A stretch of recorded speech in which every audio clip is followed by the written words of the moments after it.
오늘 하나님께서 우리에게 주신 말씀 함께 봅니다.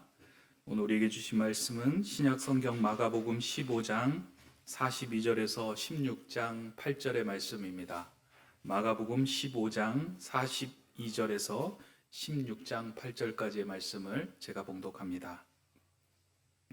이날은 준비일 곧 안식일 전날이므로 저물었을 때에 아리마대 사람 요셉이 와서 당돌이 빌라도에게 들어가 예수의 시체를 달라 하니 이 사람은 존경받는 공회원이요 하나님의 나라를 기다리는 자라. 빌라도는 예수께서 벌써 죽었을까 하고 이상히 여겨 백부장을 불러 죽은 지가 오래냐 묻고 백부장에게 알아본 후에 요셉에게 시체를 내주는지라. 요셉이 세마포를 사서 예수를 내려다가 그것으로 싸서 바위 속에 판 무덤에 넣어두고 돌을 굴려 무덤 문에 놓음에 막달라 마리아와 요새의 어머니 마리아가 예수 둔 곳을 보더라. 안식일이 지남에 막달라 마리아와 야고보의 어머니 마리아와 또 살레메가 가서 예수께 바르기 위하여 향품을 사다 두었다가 안식 후 첫날 매우 일찍이 해 돋을 때에 그 무덤으로 가며 서로 말하되 누가 우리를 위하여 무덤 문에서 돌을 굴려주리요 하더니 눈을 들어본즉 벌써 돌이 굴려져 있는데 그 돌이 심히 크더라. 무덤에 들어가서 흰 옷을 입은 한 청년이 우편에 앉은 것을 보고 놀라매 청년이 이르되 놀라지 말라. 너희가 십자가에 못 박히신 나사렛 예수를 찾는구나. 그가 살아나셨고 여기 계시지 아니하니라. 보라, 그를 두었던 곳이니라. 가서 그의 제자들과 베드로에게 이르기를 예수께서 너희보다 먼저 갈릴리로 가시나니 전에 너희에게 말씀하신 대로 너희가 거기서 배우리라 하라 하는지라. 여자들이 몹시 놀라 떨며 나와 무덤에서 도망하고 무서워하여 아무에게 아무 말도 하지 못하더라. 아멘. 여러분 안녕하세요. 네, 반가운 얼굴도 있으시고요. 또 처음 뵙는 분들도 있으시고 너무 참 좋습니다. 높은 뜻 세움교회가 이 지역에서 이렇게 하나하나 이렇게 준비되고 갖춰지면서 세워져 나가는 모습을 보면서 정말 마음이 기쁩니다. 하나님께서 앞으로도 계속 여러분들과 함께 해주셔서 좋은 교회가 이 지역에 세워져 나갈 수 있게 되기를 소망합니다. 오늘은 우리가 아직도 교회의 시작이라고 볼 수가 있는데 우리가 어떤 마음으로 교회를 섬기면 좋을까라고 하는 그 주제를 가지고 말씀을 생각해 보도록 하겠습니다. 사람을 관계를 맺어가면서 살아가는 그런 그 존재라고 얘기하죠. 그래서 사회적 동물이다라고 하는 말로 사람들, 인간들을 표현하기도 하고요. 또 관계적 존재다라고 그렇게 얘기하기도 합니다. 그러니까 혼자 살아갈 수 있는 그러한 존재는 분명 아닌 것이 분명합니다. 함께 살아야 된다고 하는 것이죠. 그런데 우리가 살아가는 동안에 일생 살아갈 때 관계가 좋은 분들만 옆에 있으면 얼마나 좋겠습니까? 그러면 참 삶이 행복하겠는데 꼭 그렇지는 않습니다. 관계가 좋은 사람도 있는 반면에 관계가 굉장히 어려운, 껄끄러운 분들도 많이 이제 곁에 있죠. 그래서 관계가 좋은 사람, 관계가 그렇지 못한 사람, 그렇게 구분이 되고 또 그렇게 나뉘어지면서 살아갑니다. 모두가 다 관계가 좋을 수는 없지만 관계가 좋은 그런 기준들이 있죠. 그것은 자신의 관심에 맞춰지면은 관계가 좋을 수밖에 없습니다. 예를 들어서 먹는 거 좋아하는 사람은 자기한테 밥 잘 사주는 사람이 좋을 거고요.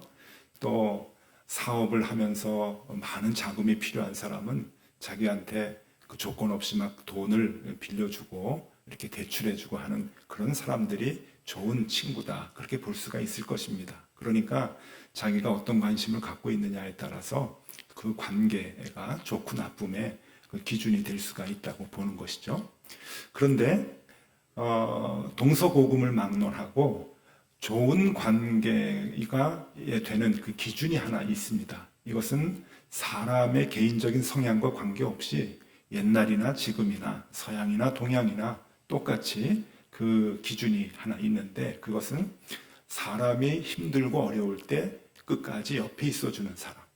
이 사람은 좋은 관계의 사람인 것이죠. 내가 조금 힘들고 어려운데 아이고 너 어려워졌니? 그러고서 내 곁을 떠나는 사람은 좋은 친구라고 볼 수가 없습니다. 옛날에 제가 어렸을 때 초등학교 다닐 때니까 무척 오래전이죠.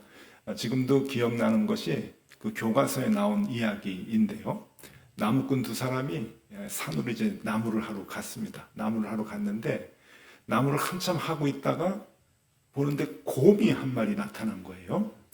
곰이 한 마리 나타났는데 한 친구는 그 곰을 먼저 보고 재빨리 도망을 가서 나무 위로 올라갔는데 한 친구는 그만 도망가는 그 타이밍을 놓쳤습니다. 그래서 도망가지 못하고 곰이 그냥 바로 앞에 오는데 이 친구가 무슨 생각이 들었냐면은 옛날에 어른들이 곰은 죽은 사람은 해치지 않는다 하는 얘기가 이제 생각이 났다 그래요. 그래서 곰 앞에서 그냥 납작 엎드려가지고 죽은 척 한 겁니다. 그 죽은 척 하는 사람 주변을 곰이 이렇게 냄새를 맡으면서 킁킁거리면서 이렇게 돌아가는데 나무 위에 올라간 친구가 이렇게 밑을 보니까 이 곰이 그 엎어져 있는 자기 친구 이 머리 쪽에 이제 냄새를 맡고 있는 게 꼭 귀에다가 무슨 얘기를 하는 것 같이 그렇게 이제 보였던 거예요. 그러고 나서 이제 곰이 돌아가고 난 뒤에 이 친구가 나무에서 내려온 거예요. 이 어려운 순간을 이제 모면을 한 것이죠. 이 친구가 이 그 엎드려 있었던 친구한테 물어보는 거예요. 곰이 너한테 무슨 얘기를 했던 것 같은데 뭐라고 얘기하더냐? 그랬더니 이 친구가 하는 얘기가 어려울 때 자기만 살려고 먼저 도망가는 친구하고는 놀지 말아라. 그런 얘기를 했다는 그런 이야기가 옛날 교과서에 있었습니다. 그 이야기가 오래도록 이제 남아요. 그래서 좋은 친구라고 하는 것은 어려울 때 끝까지 함께 있어주는 친구가 참 좋은 친구다라고 하는 것이죠. 여러분 오늘 이 기준을 가지고 우리가 주님과 나와의 관계는 어떨까라고 하는 것을 자가 체크를 한번 해보시면 좋겠다 생각이 듭니다. 여기 우리가 주님 앞에 예배하기 위해서 똑같이 나와 앉아 계시지만 주님과의 관계가 다 똑같지는 않으실 겁니다. 주님도 여러분들을 다 똑같이 사랑하시지만 그래도 우리와의 관계가 개인마다 다 다르실 거라 생각을 하는데 내가 지금 어느 위치에 있는가라고 하는 것을 한번 생각해 보는 이날이 되면 참 좋겠다 싶습니다. 여러분들에게 먼저 하나 부탁을 좀 드리는데요.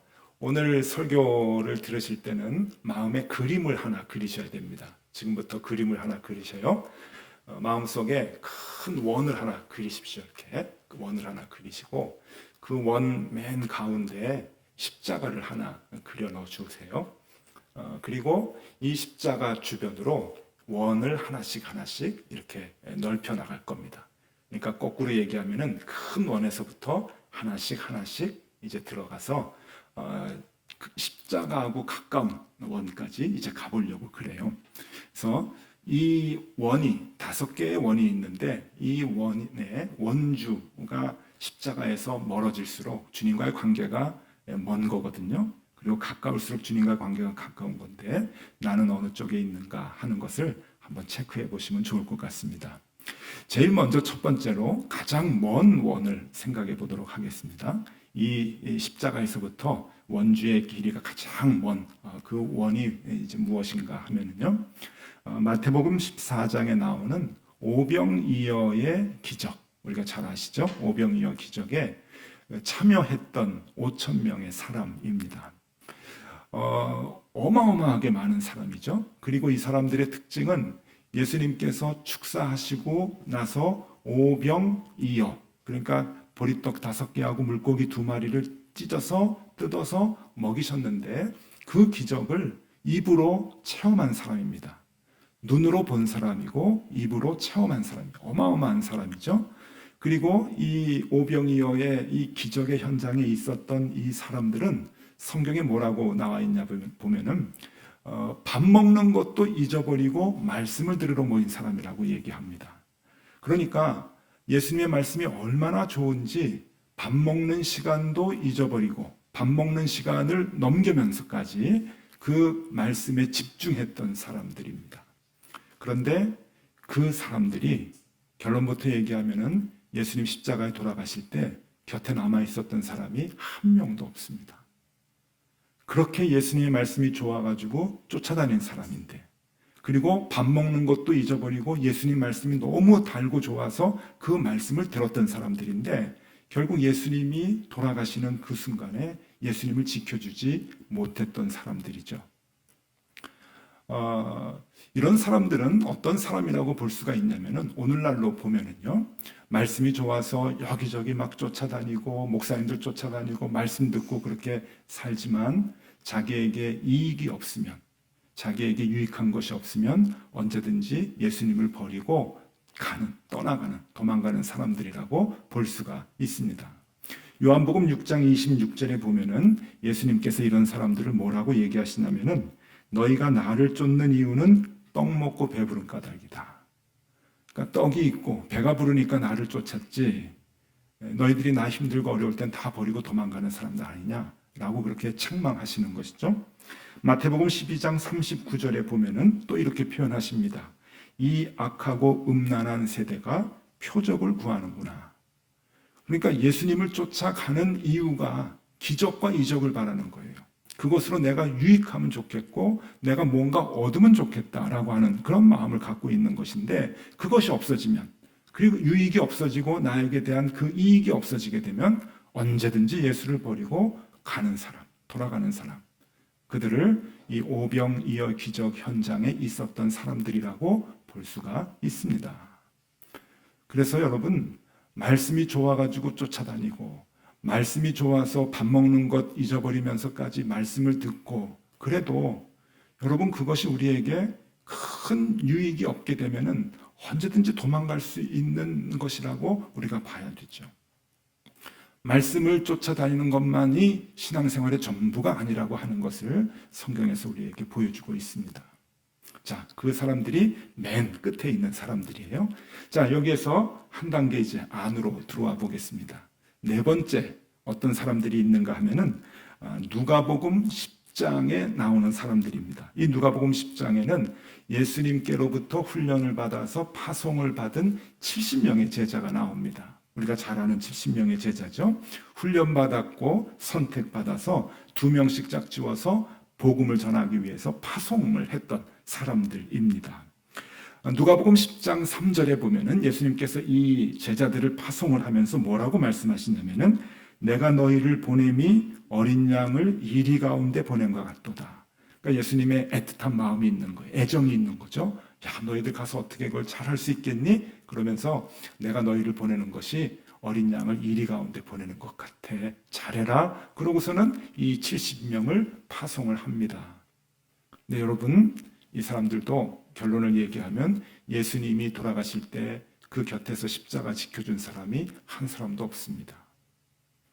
선택받은 사람들이었어요. 뽑힌 사람들, 그리고 체계적인 훈련을 받은 사람들입니다. 그리고 예수님의 일에 동참한다고 동역을 하는 사람들이었어요. 파송을 받았습니다. 예수님의 사랑을 받았죠. 애틋한 마음까지도 받았습니다. 그런데 그들은 그 모든 것을 포기하고 예수님 힘들 때 다 도망갔던 사람들이죠. 이런 사람들을 오늘날에 어떤 사람들과 이렇게 비교할 수 있을까 이렇게 보면은요, 일시적 감정으로 주님을 따르는 사람들, 체계적인 훈련을 받고 봉사도 하는 사람들입니다. 봉사가 좋아가지고 열심히 하는 사람들이죠. 그런데 그 주님께서 맡겨주신 일을 하다가 시련이 닥치거나 남들로부터 인정을 받지 못한다거나 또 거절당하게 되면은 언제든지 예수님 주변을 떠날 수 있는 그런 사람들을 말합니다. 이 70인 제자들이 마을로 들어갔을 때 마을 사람들이 막 야단하고 받아들이지 아니하고 그리고 손가락질하고 그러면은 언제든지 그것을 떠나는 거예요. 그리고 마을만 떠나는 것이 아니라 결국은 불이익이 있게 되면은 예수님 근처도 곁에도 떠나는 그런 사람들이죠. 저도 이제 목회한 지 30년이 넘었는데요. 목회하면서 많이 느끼는 것은 교인들 중에 이런 그 네 번째 원에 있는 분들이 꽤 많이 계십니다. 그러니까 체계적인 훈련도 받고 주님의 동역을 하면서 정말 큰 일을 부여를 받고 그리고 그 일을 감당도 하지만은 자기가 불이익을 당한다거나 그리고 교인들로부터 그렇게 인정받지 못한다거나 자기의 의지대로 일을 하려고 하는데 주변 사람들로부터 거부를 당한다거나 라고 하면은 여러분 제 경험으로 봤을 때 미련 없습니다. 세상에 교회도 많은데 다 떠나갑니다. 예전에도 이런 사람들은 있었고 오늘날도 이런 사람들은 있습니다.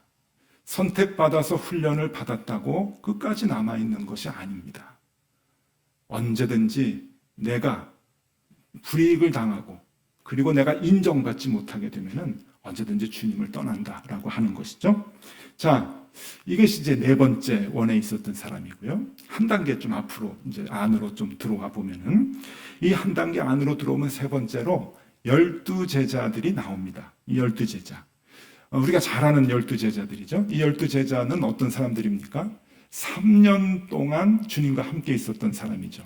그러니까 선택받아서 훈련받은 사람 차원이 아닌 주님과 함께 동고동락한 사람입니다. 먹고 마시고 함께 잠을 잤던 그러한 그 제자들이 바로 12제자인데 이 12제자들이 여러분 이것도 결론부터 얘기하면은 예수님 십자가 지시는 그 죽음의 순간에 곁에 있었던 사람은 아무도 없었습니다. 정말 이 12제자도 다 도망가고 말았죠. 이 12제자를 오늘날에 어떤 사람들로 볼 수 있는가 하면은 주님을 따르려고 애를 쓰다가 자기가 불이익을 당하게 되거나 손해를 본다고 생각을 하면은 언제든지 주님을 떠나는 사람들입니다. 인정받지 못하고 그리고 거절당하는 그 차원이 아니라 자기가 손해를 볼 것 같으면 예수님 때문에 내가 손해봐야 돼, 내가 좀 힘들어져야 돼, 그러면은 언제든지 주님을 버리고 떠나는 사람들이 이 부류에 속할 것입니다. 여러분, 이 제자들이 예수님 뒤에서 예수님 쫓아다닐 때 무엇을 했는가 하면은 서로 싸웠습니다. 뭐라고 싸웠는가 하면 누가 더 높으냐 하는 것 때문에 싸웠죠. 누가 더 높으냐 하는 것 때문에 싸웠지만 누가 더 책임을 져야 하느냐 하는 것으로 싸우지는 않았습니다. 책임을 져야 하는 그 순간에는 다 도망간 거예요. 여러분, 높다고 하는 것은 그만큼 책임감도 있어야 되는 건데 높아지려고만 했고 그것 때문에 싸웠는데 결국은 책임을 지는 그 순간에는 책임을 지지 않고 다 도망가고 떠났던 사람들입니다. 여러분, 12제자 그렇게 주님과 함께 3년 동안 함께 동고동락을 했어도 끝까지 남아있는 사람들은 아니었습니다. 자, 이제 세 번째까지 들어왔죠. 하나 더 들어갑니다. 이제 한 단계 더 안으로 들어오면은 이 안에는 누가 있는가 하면은 이제 12제자 중에 수제자라고 얘기하는 베드로가 있습니다. 이 12제자하고 다른 11제자하고 베드로는 조금 다르죠. 11제자는 다 이제 도망을 갔는데 베드로는 큰 소리를 좀 쳤습니다. 아시다시피 다른 제자들이 다 배반해도 나는 부인하지 않고 끝까지 주님 곁에 있겠습니다라고 약속을 했죠. 그런데 그 약속을 결국은 지키려고 애를 썼습니다. 그래서 대제사장 가야바의 뜰까지 예수님 죽기 바로 직전 그 밤까지 위험을 무릅쓰고 갔었던 것이죠. 그러니까 다른 제자들은 불이익이 오고 그리고 손해를 본다고 생각해서 다 도망간 반면에 이 베드로는 참아낸 거예요. 불이익 참을 수 있어. 손해 참을 수 있어. 그러고서는 예수님 옆에 끝까지 있으려고 애를 썼단 말이죠. 그런데 우리가 잘 알듯이 닭 울기 전에 자기도 모르게 예수님을 3번 부인하고 도망가고 맙니다. 이유가 뭐였을까요? 생명의 위협이었습니다. 불이익까지는 참아내겠는데 손해까지는 감수하겠는데 죽을 것은 참지를 못했던 거죠. 생명의 위협이 오니까 너도 한패다라고 하는 그 소리를 듣고 그만 놀래가지고 나 저 사람 몰라. 그러고서는 예수님을 부인하고 도망갔던 사람이 베드로였습니다. 적어도 베드로만큼은 예수님 십자가 지실 때 옆에 있었어야 되는데 이 베드로도 주님을 모르는 척하고 다 내빼고 도망가고 말았던 것이죠. 자, 이제 마지막입니다. 한 단계 더 안으로 들어오면은 십자가에 제일 가까운 그 거리에 있었던 사람들이 있습니다. 그 사람들이 누군가 하면 오늘 본문에 나오는 사람들인데 여성들 3명의 이름이 나옵니다.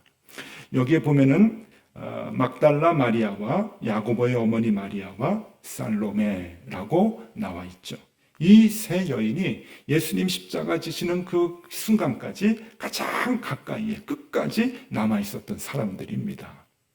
자, 이 사람들은 주변을 몰랐을까요? 그 분위기를 파악 못했을까요? 그래서 남아 있었을까요? 그렇지 않습니다. 성경에 보면 이 사람들은 갈릴리에서부터 예루살렘까지 쫓아왔던 사람이라고 얘기해요. 그리고 예루살렘 입성할 때까지 다 동행을 했던 사람들입니다. 예수님이 신문받고 고문당하는 것 다 곁에서 지켜봤던 사람들입니다. 들었던 사람들이에요. 그러면 분위기 파악됩니다. 아무리 못나고 아무리 무식해도 그 분위기 파악 못하는 사람 없겠죠. 그 마지막까지 곁에 있으면 한패로 몰려서 불이익당할 수 있다, 잡혀갈 수 있다, 죽임을 당할 수 있다 하는 생각은 다 할 수 있습니다. 그런데 이 세 여인은 죽음을 각오하고 예수님 십자가 곁에까지 남아 있었던 사람들이죠. 끝까지 남아 있었던 사람입니다. 손에 괜찮어. 잡혀가는 거 괜찮어.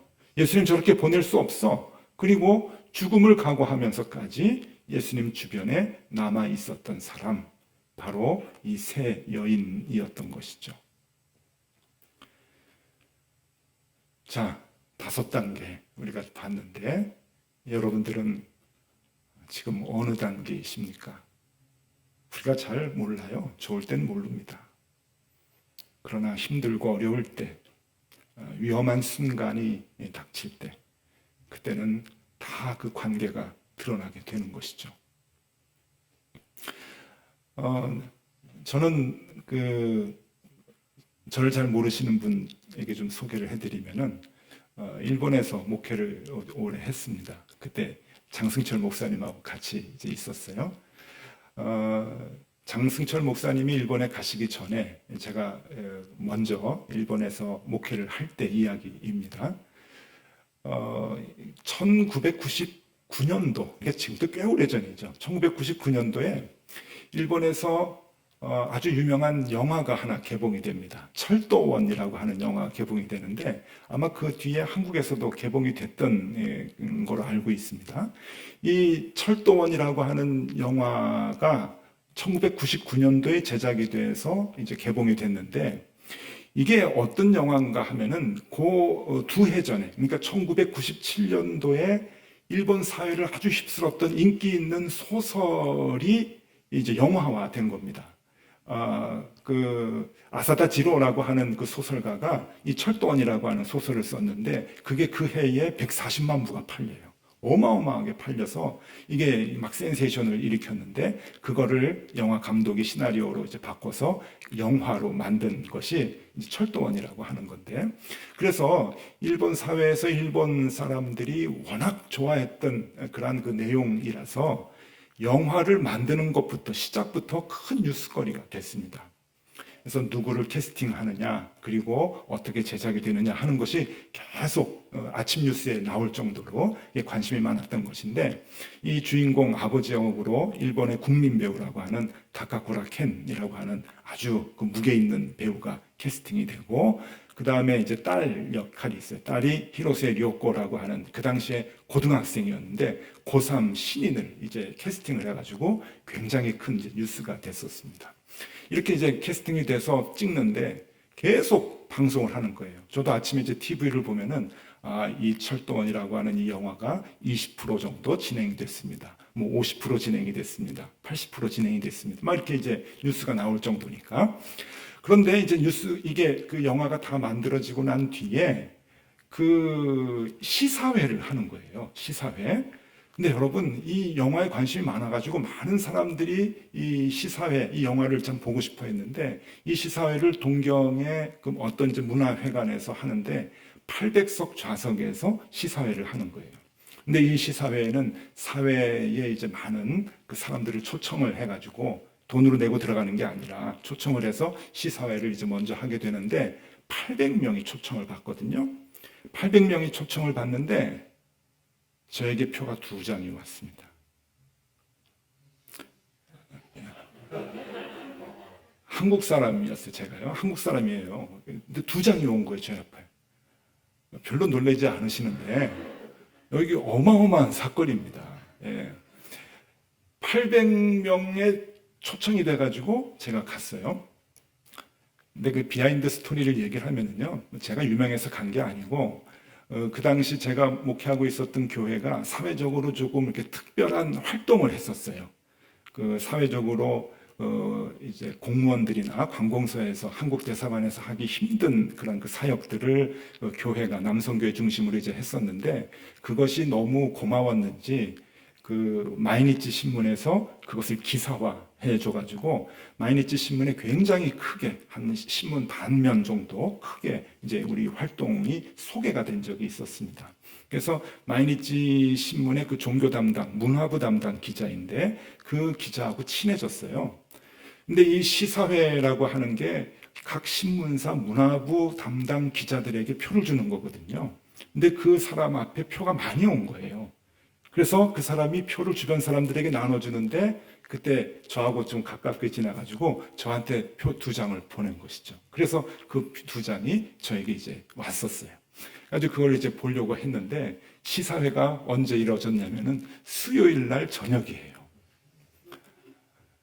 목사가 수요일 저녁에 예배 빠뜨리고 갈 수가 없잖아요. 전도사님이 한 분 그때 계셨는데 당신이 예배해줘. 나는 영화 보러 갈게. 이러고 이제 갈 수가 없으니까 이거를 이제 누구를 이제 저도 줘야 되는 거예요. 그래서 이 안주머니에다 넣고 누구나 하나 걸려라. 내가 준다. 네, 그런 이제 생각을 했죠. 여러분 이건 누구를 이제 주려고 하는 마음을 갖고 있는다고 하는 게 얼마나 행복한지 몰라요. 그냥 보면은 누구 하나 걸리면 그냥 대박이다. 뭐 이렇게 생각을 하고 그걸 이제 갖고 있었는데 그때 저희 교회에 유학생들이 많았습니다. 한국 유학생들이 많았는데 한 100명 정도 됐었어요. 이 유학생들이 토요일 오후만 되면은 다 교회로 꾸역꾸역 모여들었습니다. 모여가지고 주일 준비를 하는 거예요. 주보도 만들고 그때는 이제 주보도 만들어서 교회 복사기로 다 주보를 하고 또 청소하고 또 이제 다음날 교회 학교 할 거 교재 만들고 이런 걸 다 청년들이 이제 했었는데 그 청년들이 많이 모이면은요 그 청년들을 즐겁게 해주는 청년들이 또 있어요. 그러니까 교회 일만 하는 청년들이 있는 게 아니고 그들을 즐겁게 해주는 옆에서 기타를 쳐주고 또 장봐가지고 와서 라면도 끓이고 국수도 끓이고 해서 밥도 먹여주고 하는 그런 친구들이 있단 말이죠. 그래서 매주 토요일에 한 30명씩 모였던 것 같아요. 그 친구들 때문에 많이 제가 힘을 얻고 토요일 날 주일 준비하는 게 굉장히 즐거웠는데 그 친구들 중에서 이제 하나 줘야 되는 거죠. 다음 주 수요일인데 토요일까지 왔으니까 안에다가 이제 넣어놓고는 이 녀석 중에 하나 골라야 되겠다 싶은데 그 저녁 식사를 다 해 먹고는 저녁 식사 먹고서는 막 슬금슬금 다 빠져나가요. 그렇게 열심히 하던 아이들이 목사님 내일 시험이라서 월요일 시험입니다. 그러고 가고요. 저 아르바이트 가야 됩니다. 그러고 가고 저 또 밀린 일이 많아서 가고 밥 먹고 가. 왜? 밥만 먹고 가. 그래서 다 가요. 다 가는데 저녁 다 해먹고 해가 지고 어두워졌는데 끝까지 남아서 일하는 애들이 이제 몇 명씩 이제 있는 거예요. 근데 점점 줄지만 이게 남아있는 거예요. 한 10시쯤 됐는데 10시 9시쯤 되니까 한 5, 6명 남아있다가 10시쯤 되니까 다 가고 한 녀석이 남았어요. 한 녀석이 남았는데 이 녀석이 뒷마무리를 다 하는 거예요. 다 청소는 하고 갔지만 밥 해먹고 갔기 때문에 주방을 또 깨끗하게 정리를 하고 또 그 화장실에 있는 휴지까지 다 싸서 교회 밖에 분리수거하는 데까지 딱 내놓고 그리고 이 남자아이였는데 주방에 이 싱크대 안쪽까지 깨끗하게 닦는 거예요. 그리고는 행주 빨고 수도꼭지 위에다 딱 널어놓고 그리고 화장실 물걸레질하고 옛날엔 대걸레 썼는데 대걸레 빨아가지고 손으로 쫙 짜서 거꾸로 탁 세워놓고 제대로 하는 거예요. 수채구녕에 있는 밥알들 다 빼서 버리고. 다 끝나고 나서 목사님 이제 가보겠습니다. 10시가 조금 넘었어요. 너 이리 와봐. 이리 와봐. 여자친구 있냐? 머뭇머뭇거려요. 있어 없어? 그랬더니 있을랑 말랑해요. 그러는 거예요. 그러니까 요즘 얘기하면은 그때는 그런 단어가 없었는데 썸 타는 아이가 있었던 거예요. 그때 이제 박사과정이었는데 자기 같은 과정에 한국 유학생이 있는데 조금 이렇게 썸을 타나 봐요. 그래? 너 잘됐다. 너 이거 한번 봐라. 그랬더니 여러분들은 안 놀라셨지만 그 친구는 이제 그걸 아니까 놀라는 거예요. 야, 이거 수요일이다. 너 가라. 그랬더니 그 친구도 똑같은 얘기를 해요. 수요일에 뵀는데 괜찮으세요? 목사가 허락한다. 넌 가도 돼. 갔다 와서 보고해라. 그랬더니 너무 좋아가지고 그 친구 그걸 가지고 갔어요. 잘 될게요? 안 될게요? 네, 그 얘기는 다음에 와서 제가 해드리도록 하겠습니다. 기분이 되게 좋았어요. 정말 기분이 좋았어요. 참 귀한 거지만 내가 쓰면 참 좋겠다 싶었던 거지만 남을 주니까 너무 기분이 좋았어요. 그런데 그 상황에서 그 아이에게 줄 수밖에 없었어요. 기준이 그거밖에 없는 거예요. 제가 그 생각을 했죠. 하나님도 똑같은 마음이시겠다. 하나님도 똑같은 마음이시겠다. 뭐 하나 가지고 놓고 누구 하나 줘야 된다고 한다면 하나님은 누구에게 주시겠는가? 그렇죠? 우리하고 심정이 똑같으신데 하나님도 끝까지 주님 곁에 남아있는, 그래서 주님을 도와드리는 그 사람을 하나님은 더 많이 사랑해 주시지 않을까? 여러분 맞잖아요. 맞잖아요. 우리가 복 받기를 원한다고 한다면, 하나님의 사랑을 받기를 원한다고 한다면 기준은 같습니다. 맨 끝에 있는 사람들, 내 이익이 없으면 도망가는 사람들 아닙니다. 인정받지 못하면, 알아주지 않으면 도망가는 사람들, 그 사람들 아니에요. 불이익 당하고 손해받으면 도망가는 사람들, 그 사람도 아니에요. 생명의 위협을 느끼면 도망가는 사람, 그 사람도 아니죠. 끝까지 힘들고 어려워도, 고난이 있다 할지라도, 불이익을 당하고 생명의 위협을 느낀다 할지라도 그 주님 곁에 남아있는 사람, 그 사람이 하나님의 사랑을 풍성히 받을 만한 자격이 있는 사람이라고 하는 것, 우리가 마음에 두어야 할 것입니다. 우리 모든 높은 뜻 세운교회 교우들이 다 그런 위치에 있는, 그까지 주님 곁에 있는 최후의 사람이 되면 좋겠습니다. 우리 간단하게 하나만 더 보겠는데요. 또 하나의 기준이 있습니다. 그걸 보면은, 성경에 보면은 주님과의 관계에서 또 하나 주님이 특별하게 우리를 생각하시는 기준이 있는데, 마가복음 16장 2절입니다. 안식 후 첫날 매우 일찍이 해 돋을 때에 그 무덤으로 가며, 이 세 여인이 매우 일찍이, 안식 후 첫날 매우 일찍이, 해 돋을 때, 새벽이라고 하는 얘기죠. 이 막달라 마리아와 야고보의 어머니 마리아와 살로메가 제일 먼저 주님을 찾아서 달려갔던 그 모습을 성경이 우리에게 얘기해 주고 있습니다. 이젠 다 끝났어요. 예수님에게서 바랄 것 하나도 없습니다. 이적 바랄 것 없어요. 왜냐하면 예수님 죽었잖아요. 예수님은 아무 힘이 이제 없잖아요. 그러니까 뭐 바랄 것이 없는데, 아무것도 없는데, 그래도 이렇게 예수님 보내드리면 안 된다고, 비싼 향품을 준비해서 그 몸에 발라드려야 된다고 예수님께 매우 일찍 새벽에 달려갔던 세 여인입니다.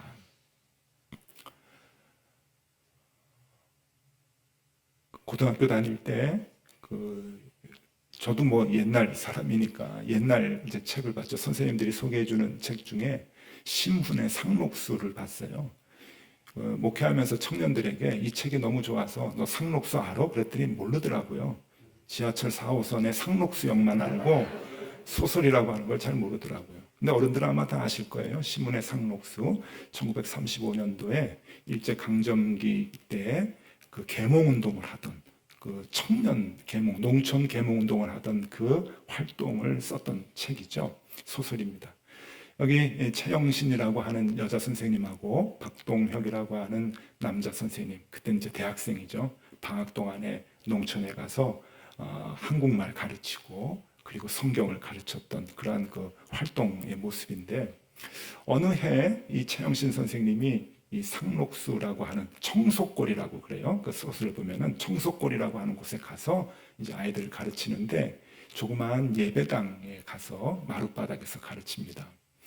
예배당에서 가르치는데 막 애들이 동네에서 다 오죠. 마을에서, 옆에 마을에서도 오고 막 이제 와가지고 그 여름방학 때 그 아이들을 가르치는데, 주재원에서 이 일본 순사가 보니까 요거 안 되겠던 거예요. 왜냐하면 모여서 하는 게 조선말 가르쳐주고 성경 가르쳐주니까 안 되는 거죠.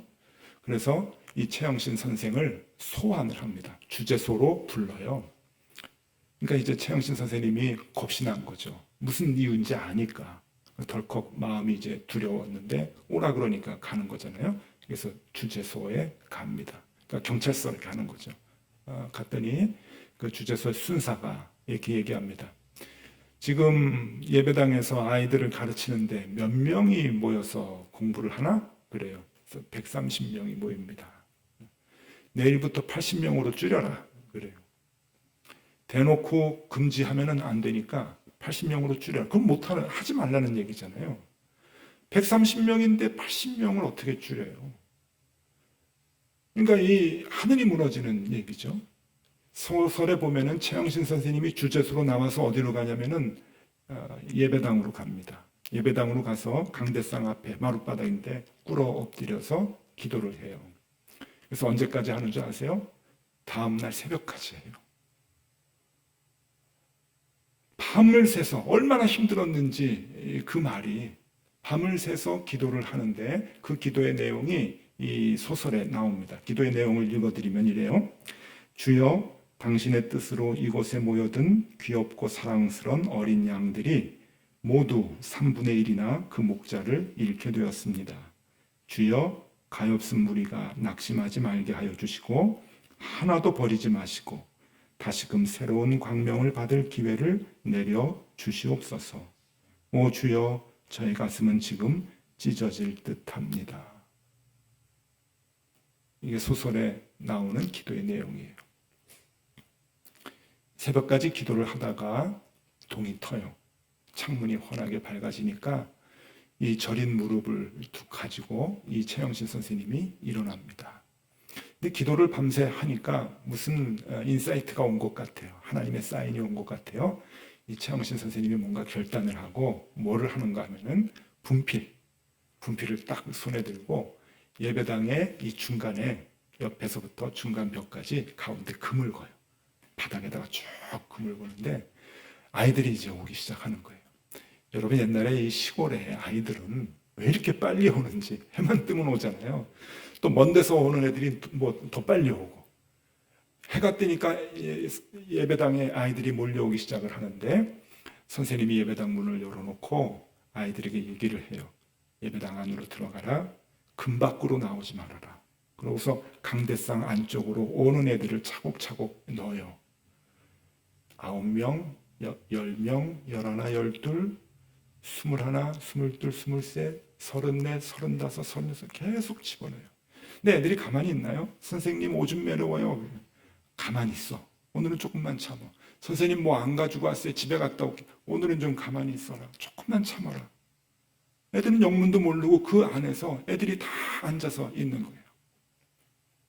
71, 72, 73, 77, 78, 79, 80 딱 들어가고 나서 문을 닫아요.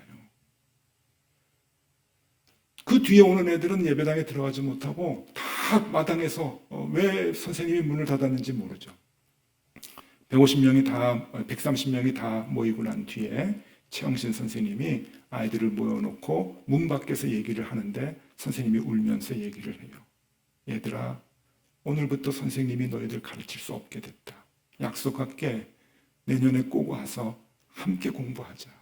함께 공부하자. 그리고 선생님이 얘기를 해줘요. 사정을. 선생님 울고 애들 울고. 선생님이 들어와서 80명의 아이들을 놓고 가르치는데 나머지 애들이 돌아가나요? 안 돌아가요. 학문에 매달려서 공부를 해요. 그게 그 소설의 내용이에요. 이런 엉뚱한 생각을 해봤어요. 저도 목사이니까 직업병이겠죠. 하나님께서 그런 상황에서 80명을 선택하라고 하시면 누굴 선택하실까? 엉뚱한 생각이에요. 근데 엉뚱한 생각이 나오더라고요. 결론이 아마 다른 방법은 없으실 것 같다 하는 생각이에요. 하나님이라고 하셔도 다른 방법은 없으실 것 같다. 여러분, 예배당에 오시면은 앞자리에 앉아서 예배드리란 얘기가 아닙니다. 새벽 기도를 하게 되면 새벽 기도를 꼭 참여하라는 얘기가 아니에요. 이것은 시간과 공간의 얘기가 아니에요. 우리의 삶의 우선순위에 하나님이 어디에 계시느냐 하는 문제죠. 아침에 눈을 뜨면 여러분들은 무슨 생각을 하십니까?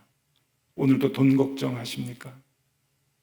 아침에 눈을 뜨면 하나님께 감사하고 하나님을 생각한 적이 있으십니까? 그걸 얘기하는 거죠. 제일 먼저 내 삶의 우선순위가 어디를 향해 있느냐? 삶에 힘들고 어려운 문제가 부닥쳤을 때, 사업의 문제나 건강의 문제나 가정의 문제나 많은 문제들이 우리의 삶에 부닥치게 되는데 그때 제일 먼저 생각하는 것이 무엇인가 하는 거예요. 하나님이 되시느냐? 주님은 우리에게 그걸 물어보시는 거죠. 그렇게 가장 먼저 주님을 생각하고 주님께 나가려고 하는 사람들을 하나님은 품어주시고 사랑하신다고 하는 겁니다. 여러분, 이제 교회가 시작이 되었습니다. 아직도 시작하는 교회죠. 시작되는 교회입니다. 높은 뜻 세운 교회. 여기에 많은 분들이 모여서 하나의 공동체를 이루었습니다. 부탁드립니다. 이 교회를 위한 최후의 사람들이 되면 좋겠습니다. 최후의 사람들. 주님이 힘들고 어려울 때, 주님이 고통당할 때, 주님 버리지 않고 끝까지 주님 곁에 남아있는 최후의 사람. 오늘도 그 최후의 사람을 주님은 찾으시고요. 주님이 우리의 손길을 필요로 할 때, 우리의 도움을 필요로 할 때, 누구보다 먼저 주님께 달려나가는 최초의 사람. 그 사람이 되면 좋겠습니다. 그런 사람들이 이 아름다운 주님의 몸된 교회를 세워나갈 수 있기 때문에 그런 것이죠. 그렇게 주님의 사랑을 듬뿍 받는 높은 뜻 세운 교회 교우들이 다 되실 수 있기를 바랍니다. 기도하겠습니다. 주님, 이곳에 높은 뜻 세움 교회가 세워졌습니다. 교회가 세워지면 많은 사람들이 교회에 와봅니다. 그러나 이익이 없으면 가고, 알아주지 않으면 가고, 손해볼 것 같으면 가고, 일이 고되고 어려우면 다시 되돌아갑니다.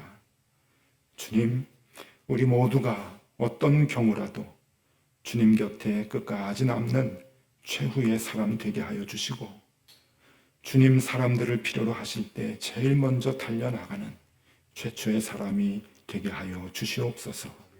그래서 하나님의 높은 뜻을 이 지역에 멋지게 세워드리는 주님의 신실한 제자들이 다 되게 하여 주시옵소서. 예수 그리스도 이름으로 기도드리옵나이다. 아멘.